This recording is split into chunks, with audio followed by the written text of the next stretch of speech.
On today's World Insight with Tian Wei, the Hong Kong chief executive spells out the city's strategy, the top agenda, and round-the-clock talks in Brussels as clock is ticking toward Brexit.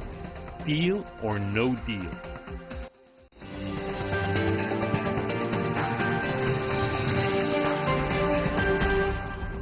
And here's our host, Tian Wei. Hello and welcome to World Insight, coming to you live on CGTN from Beijing. We begin today's program in Hong Kong, where Hong Kong Chief Executive Carrie Lam delivered this year's policy address. Meanwhile, China has slammed the U.S. House of Representatives, which unanimously passed the 3 bills related to Hong Kong. How do we make heads or tails of the latest situation? Before our discussion, take a look at this.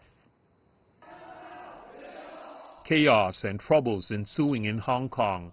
Chief Executive Carrie Lam tried to deliver her third policy address on Wednesday morning, but she was interrupted twice by opposition lawmakers. The speech finally came in a pre-recorded video. Many sectors of our society have condemned the radical acts of rioters and supported the government to strictly enforce the law to end violence. Various sectors have appealed to people with different political views to put aside differences, stop violence as soon as possible, and restore calm in society. Ms. Lam said her government would drastically raise the number of housing projects and accelerate the sale of public housing units. Anger, especially among young people over sky-high property prices, is widely believed to be a factor behind the protests that have rocked the city for months. The policy speech was released just hours after protesters won a show of support from the U.S. House of Representatives, which is trying to meddle in China's internal affairs by passing bills related to Hong Kong. China's Ministry of Foreign Affairs has repeatedly condemned the U.S. legislation. We strongly oppose the U.S. Congress's decision on passing the so-called Hong Kong Human Rights and Democracy Act. We responded to the issue this morning, and here I'd like to reiterate that in response to the wrong decision the U.S. has made and its damage to China's interests, we'll take powerful countermeasures to firmly safeguard the security of our sovereignty and our interests. A spokesman from the Hong Kong SAR government said the region has enjoyed sufficient autonomous status under the protection of the Basic Law and other regulations, and foreign lawmakers should not interfere with Hong Kong affairs in any form.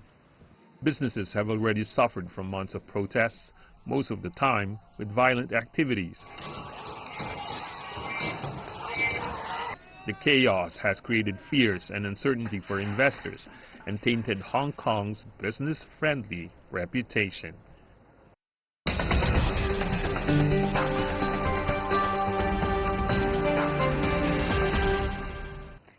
For more about the latest situation in Hong Kong, particularly all the latest from today following the policy address, we are joined in Hong Kong by Ronald Wan, who is the Chief Executive Partner, Capital International, and also in Hong Kong, Lawrence Ma, barrister and chairman of Hong Kong Legal Exchange Foundation. Meanwhile, we would also like to welcome on the phone with us Annie Wu Suking, who is a former member of the Hong Kong Basic Law Consultative Committee. I want to start by asking Annie, Ms. Wu, welcome to the program. What do you make of the content of this policy address? Briefly from you first, before I go to the other two gentlemen. Okay, I actually also attended the briefing by the Chief Secretary for Administration afterwards. And I personally think this time the Chief Executive report is very progressive and very direct and focused. It's not like the 2 previous reports that has to be too long-winded, because I think a Chief Executive is addressing the most important issue on housing, and then also she is looking at the point of trying to get the land supply, because if you have a housing policy, if you don't have the land supply, it's also going to be not going to be effective.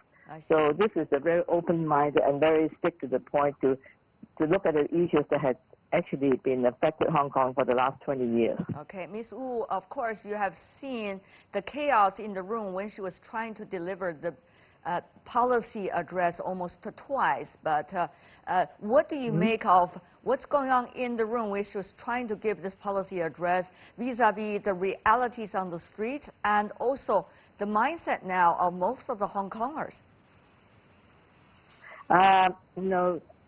Today the chief executive was actually interrupted twice. So finally she did the video address in the government house. I think this is much better because then everyone can watch from the TV, and also she can explain things very explicitly. And as we understand, certain what we call pandemocrats members, they really want to disturb and also to really prevent the whole address by the chief executive. So I don't think this is a really wise thing to do, and also this is really trying to be very disturbing to the address by the chief executive. I see. So also the people on the street, they really like to listen to what the chief executive is going to address and going to go forward. And most of the majority of the friends I have and the people are getting very tired and sick of all those unrest and protests. And they want to see Hong Kong going back on the mainstream. We'll see what is the latest development in Hong Kong. And of course, we're also joined by Lawrence Ma and Ronald Wan. Gentlemen, I also want to address the similar question to both of you. What do you make of the starting point that the chief executive of Hong Kong has chosen in the policy address after 4 months of chaos in Hong Kong to address the real estate market and provide people with much lower starting point when it comes to cash in order to get a house? Mr. Ma. Yes, this is very encouraging, which is one of the key points or key points of attraction in her policy address today. As you understand that Hong Kong property prices are high and people cannot afford to buy a house. Now, the worst thing is the bank is not going to lend us a mortgage more than 50%. After SARS, so everybody. So, for example, a flat in Hong Kong would cost $10 million. You got to save up to about 5 million Hong Kong dollars and to borrow another half from the bank. Now that's the case before the policy address, but now it has been reduced. You can borrow up to 90%. A bank loan, and then you only have to pay 10% as a deposit to buy a flat, which is very encouraging. Mr. Ma, of course, I understand there are various kinds of debates going on in Hong Kong. To reflect part of that, Mr. Wan, some argue whether it is a property issue, or it is more than property issue, or it's a totally different nature when it comes to issues now up for debate in Hong Kong, or for a starting point to give a policy address. Your thoughts? Yes, I think the chief executive, the government has tackled the livelihood issue of the society directly. Some of the policy regarding the housing market has been kind of surprised the market a little bit, as Mr. Ma has mentioned about the mortgage, the control as relieved, and basically it surprised a lot of people as well. Of course, the conflict and the situation in Hong Kong was created by many combination of factors. I think livelihood of the people, particularly regarding the young people, is one of the key concern. I think it is the right step, for the government and chief executive to tackle the issue directly, not just on housing, on education, on many aspects of society, and also on education as well. Right. I think as long as we tackle the issue directly, I think things will be better in future.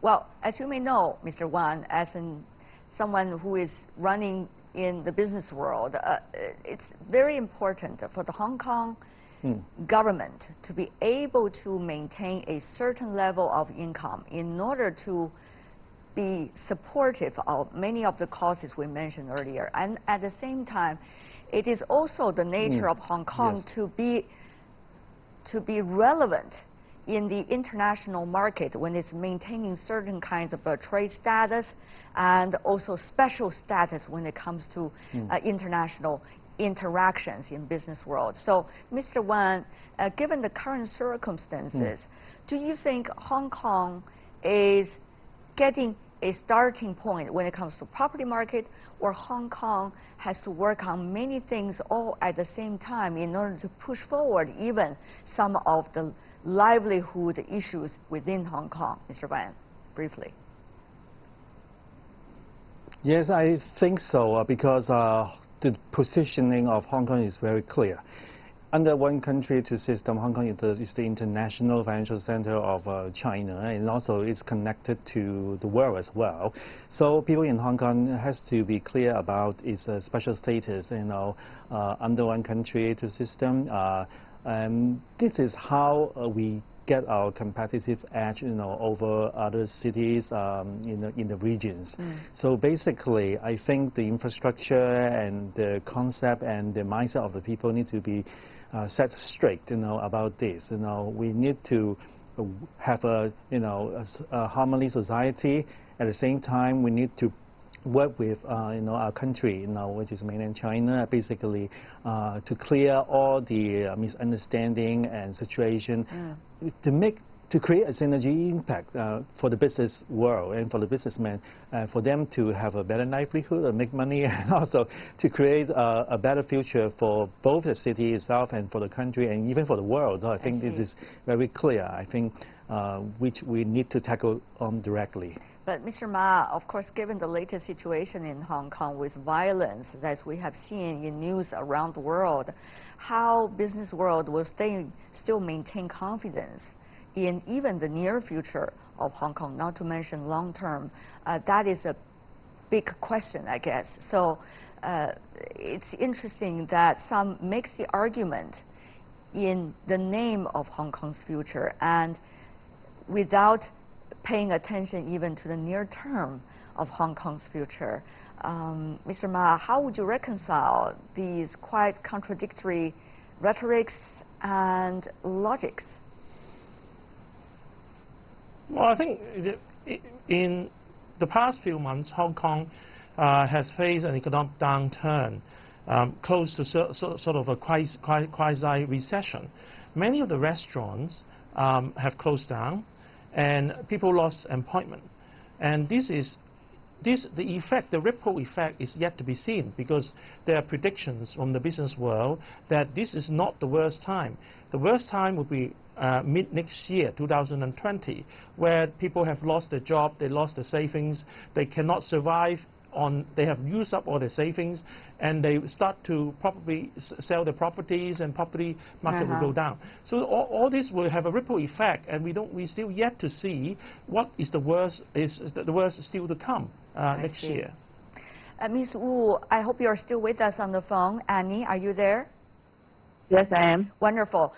Would you help us to understand, how, with the violence going on in Hong Kong, would people still have confidence in Hong Kong's economy? And apparently there is so much anger and so much hatred. And I read a lot of societal divide. Just look at the pictures that you've seen in the news around the world in Hong Kong. So is the Hong Kong we know really matching up with the realities of Hong Kong? Annie, would you help us to understand the latest situation and also understand you were targeted by some of those with extreme hatred against whoever want to come out and speak a different opinion. Personally, how do you feel it? And as someone responsible for Hong Kong, from your own perspective, how do you see its immediate future? Well, I would use the word quite pessimistic. You know why? I'm trying to tell you actually what has happened in the last 3 months. And I notice a lot of young people have a kind of a blind faith that they're trying to save Hong Kong by destroying like the MTR stations and also hitting at stores and companies that are supposed to be very much supporting the chief executive, supporting Hong Kong. And right now it's supposed to not so violent, but now they're becoming very scattered around. And it's going to be having a lot of stress on I would say, our police force.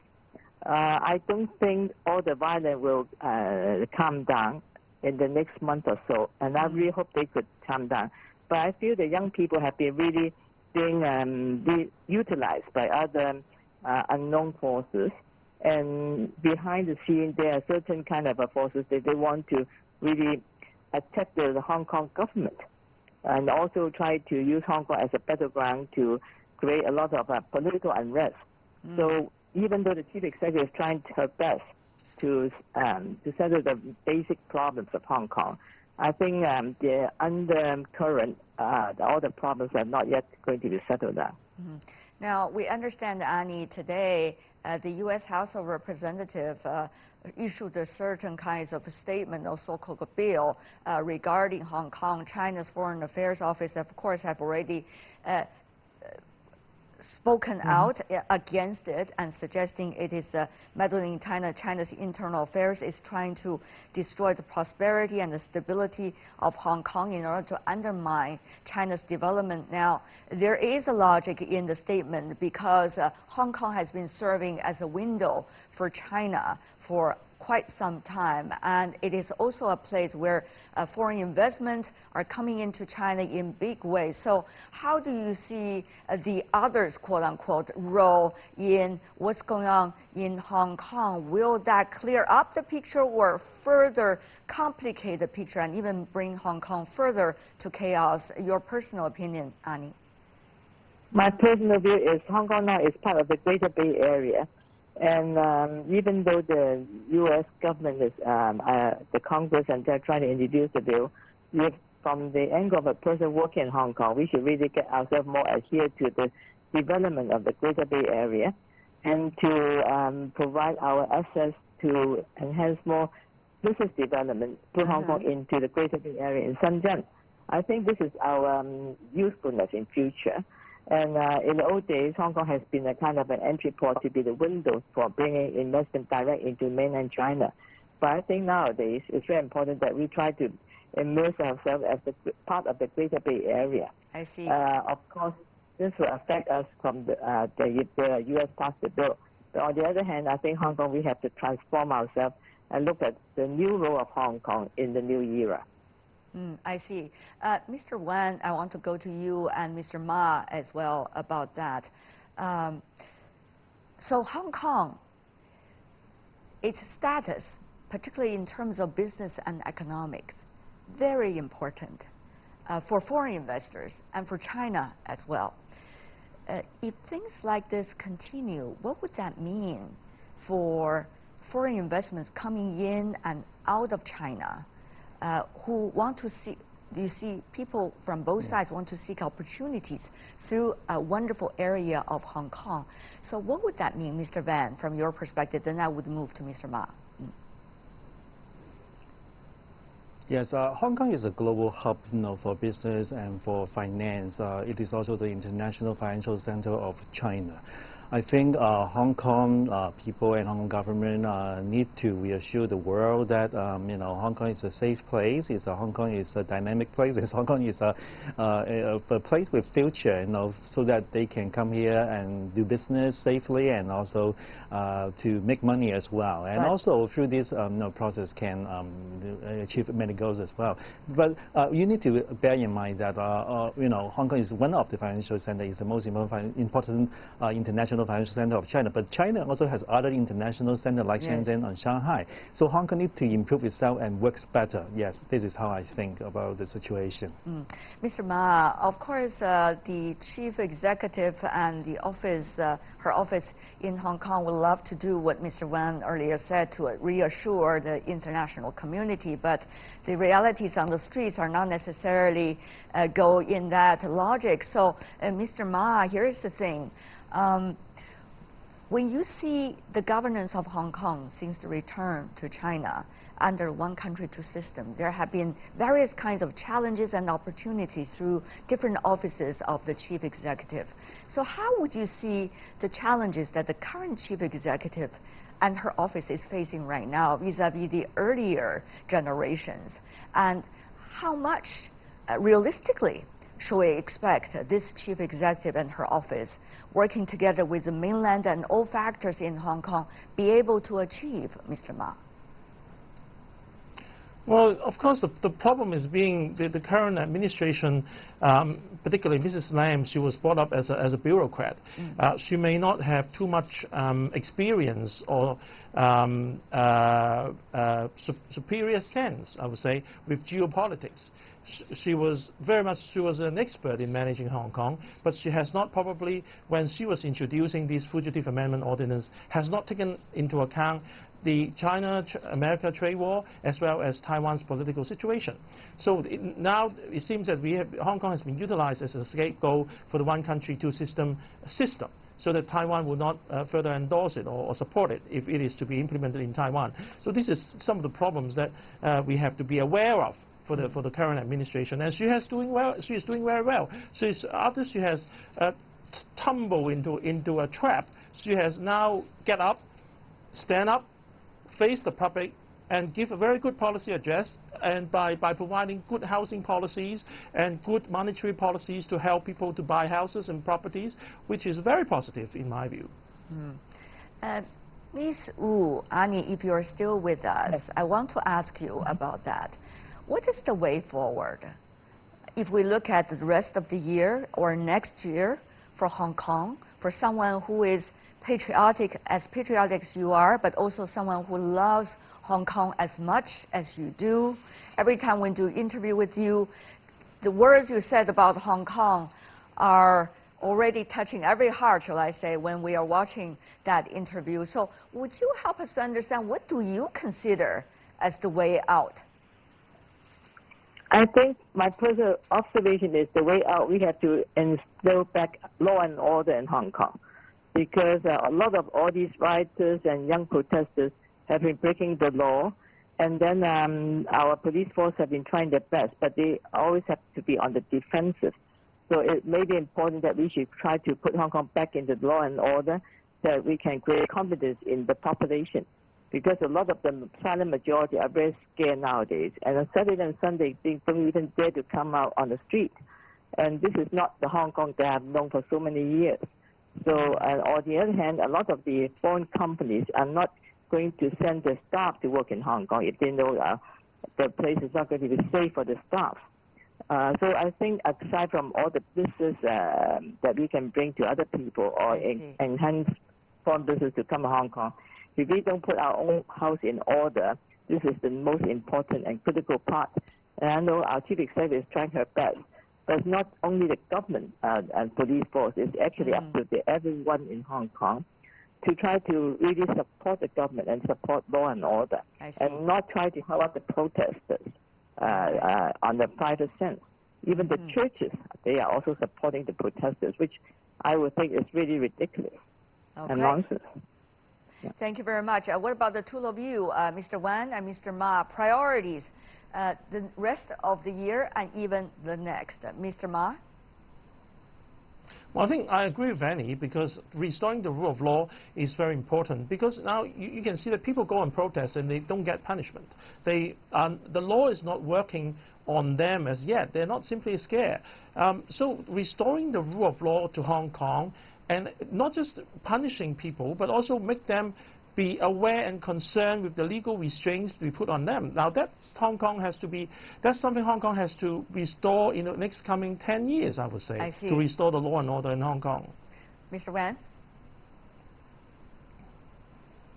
I think our society needs rationality. The whole society needs to calm down, bring the business back to normal, and so that people can do business, can make a good livelihood, and make everything better. You know, just take the past few months as a learning curve, you know, so that we can make our one country, two system better in future and for everyone. I think this is how the chief executive has tried to achieve, through a policy speech, and I think that we can make it together over a short period of time. Yes.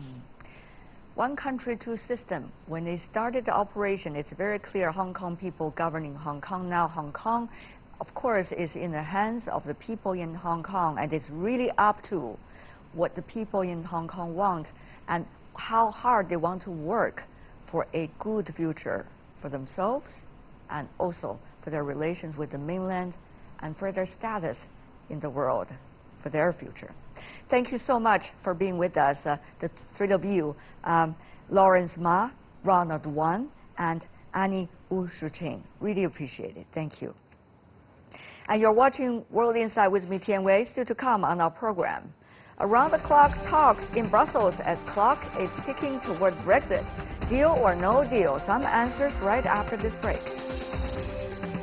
Welcome back. You're still watching World Insight. I'm Tian Wei, the program coming to you live from Beijing. We now turn to Brexit impasse. The latest update came from European Council President Donald Tusk, who said on Wednesday that theoretically in 7 to 8 hours everything should be clear. We finally will see a breakthrough with only 2 more weeks until October 31st, the deadline. Well, if that is still a deadline. Before we talk to our panelists, let's take a look at the latest. The outcome of talks between the EU and British negotiators that lasted all night in Brussels on Tuesday. No deal. The last summit between EU leaders before the October 31 Brexit deadline is set for Thursday. If no agreement is ready to be reviewed by the bloc by then, British Prime Minister Boris Johnson would find it extremely difficult to deliver on his promise of taking Britain out of the EU on schedule, which was reiterated through a speech written by the government that was delivered by the Queen before Parliament on Monday. My government's priority has always been to secure the United Kingdom's departure from the European Union on the 31st of October. On Tuesday, negotiators on both sides said progress was possible, but no details were given.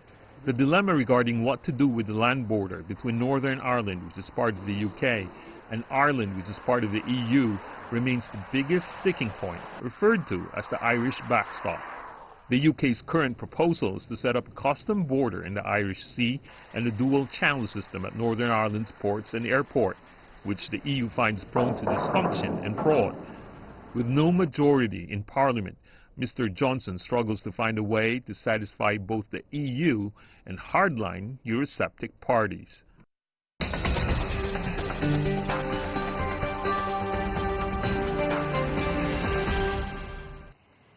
Brexit deal to be or not to be. Besides those in the UK who are concerned about that, we would also have 2 panelists with us who is going to help us with all the latest development. Ian Begg, our longtime supporter of the debate regarding Brexit, at least on our program, professorial research fellow at the European Institute of London School of Economics and Political Science, and also in our Beijing studio, Cui Hongzhen, the director of Department of European Studies, China Institute of International Studies. Gentlemen, welcome to our program, Professor Begg. So, what do you think among all the information that's flooding out every day regarding Brexit? What is the fundamental issues that we should really grasp on right now? Well, wait, it's half an hour since I left my office, so things may have changed. But as far as we can... Go ahead. As far as we can see, what's happening is there's an attempt to agree a deal at the moment. I think it's now taken so long that it's not going to be on the table for the European Council starting tomorrow unless there's some magic solution has just been found. And that means it's very likely that it's going to have to go to a longer period than the end of October. Yeah. I say that under caution because there are all these things going on in the background, and there's such a Brexit fatigue behind all of this. Everybody wants to be done with it, that maybe there'll be one last push in the next few hours to put it on the table for Thursday and Friday. Despite the fatigue, we're still talking about it because it is really very important. Mr. Cui, despite of its importance though, whether it will become a real discussion this time or be swayed around by other issues. Mr. Cui. I think now, to some degree, the Brexit itself has become a kind of instrument for some parties in UK. But of course, I think recently, those few hours is so important because it not only will decide the UK will leave from the European Union now or later, it will be decisive that who will take the power in 10th of Downing Street in next months, I think. Professor Begg, now, of course, the Prime Minister's role and reputation has very much been eroded over the ups and downs over the past few months since he came into the office. How much credibility does he still have? It depends who you ask, because he has strong credibility with the members of his own. Yeah, but I'm also putting this rhetorically. He He has strong credibility with his own party members who are in favour of Brexit. He has lost it with some of the party members, some of whom have been expelled from the party, at least temporarily, who are against Brexit. He is able to attract some of the Labour Party members who believe that Brexit should happen, and they will hold their noses and vote for Boris Johnson's deal. So when you look across the country, you can see that he's gained some and he's lost some. The metaphor that I would give you for this is to think of the children's game of whack-a-mole. I don't know if you're familiar with this one. It's one where you have a big table and a mole will pop up and you hit it on the head and it goes down again. And another one pops up and you have to hit that one down. He's constantly trying to work out who his next opponent is, who he needs to mollify, who he needs to get on board to make things happen. And this is the contest that's been going on for the last 2 or 3 weeks, in which it's very unclear what the end point will be. As Mr. Begg earlier used the analogy, it has already become a political game, isn't it, Mr. Cui? So whether this is what the British people want when they were voting for that referendum, we do not know. But now, what is the prospect? I think now I think a lot of the things changed a lot. As we know so far, even before the people voted for the referendum, Brexit or not, mostly they don't know what will happen. But now still, of course, they will not know what will happen. But they know what happened already in the last 3 years. So if we look at the recent poll from the UK, we can find more and more people, they hate the Brexit process itself. Now nearly 35% British people, they even want the Brexit without a deal. So we can find it's just maybe similar the popularity of Mr. Johnson in UK. So we can find now Brexit itself is not important even for the average people. And people to pass over this, pass away from this process, I think now become the majority. But fatigue, it is very true, Mr. Begg, that everything will change if the Brexit really takes place. A lot of things, whether it's political, economic, trade policy, educational policy, all of this could change and could have an impact on anyone who's dealing with the UK right now. Mr. Begg, so with all these unpredictabilities, what can be done inside the country? How much can still be run, with order? How much do you consider when it comes to the governance is already impossible to work on? Well, there's two answers to that question. The first is that over the last 3 years, Brexit politically has squeezed the space for everything else. Because Brexit has been such a dominant political topic, every other dossier that the politicians would normally be having to deal with have been given the space to develop. And there's a yearning inside the country for us to move on from Brexit. And that means that which is probable within the next few weeks, we have an election, it will be on the usual British topics of healthcare, the economy, what to do with the transport system, the difficulties in care for the elderly, which have manifested themselves over recent years. The other sort of answer is that with Brexit, until it's solved, you can't really move on. And this is why one of the things that Boris Johnson has been so insistent on is saying we must leave on the 31st of October because we need to finish this. Everybody agrees with him. What they don't agree with him on is the manner in which we leave. Now, if we leave with a very bad deal or no deal, it's damaging to the economy, which in turn undercuts the possibilities for having more spending on healthcare. And that's why having a deal is such an important part of this. Mr. Begg, on the other hand, when the geopolitics is changing so dramatically every day, the UK is relatively absent from some of the issues because of its own chaos. What does that mean? Is it both challenge and probably opportunity as well, some could argue, Mr. Begg? Well, it will be an opportunity for some because the law of physics is that if you have a vacuum, something fills it. And we've already seen this with the Russians moving into Turkey and Syria because of the US departure. So there is this law of the vacuum. But I think it's more about where the European Union is able to fit into global affairs in future. The UK will be independent, assuming Brexit happens.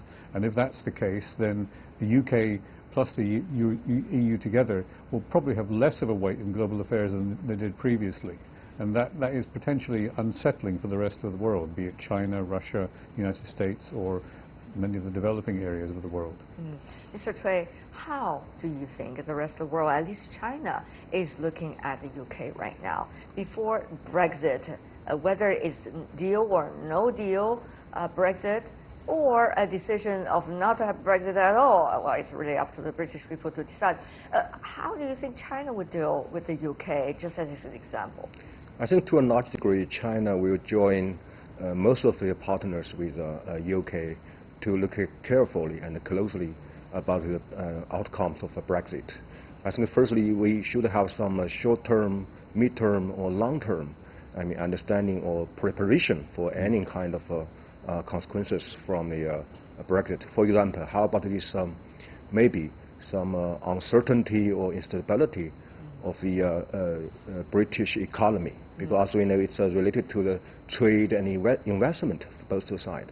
And secondly, yes, how about the regional situation and also some geopolitical change? For example, what will happen for the whole Europe? There will be a kind of a new type of relations, just like from British government mentioned that the new type of partnership between UK and the EU. Of course, at the same time, just like Professor Berger mentioned, how about the global level, for example, the great power scheme, for example, the UK will be more active in NATO, or UK will be more active in some other parts of the world, including Asia, Latin America, even Africa. Professor Begg, of course, we still do not know the answer that Mr. Cui asked, and also many in the UK keep on asking us to deal or no deal.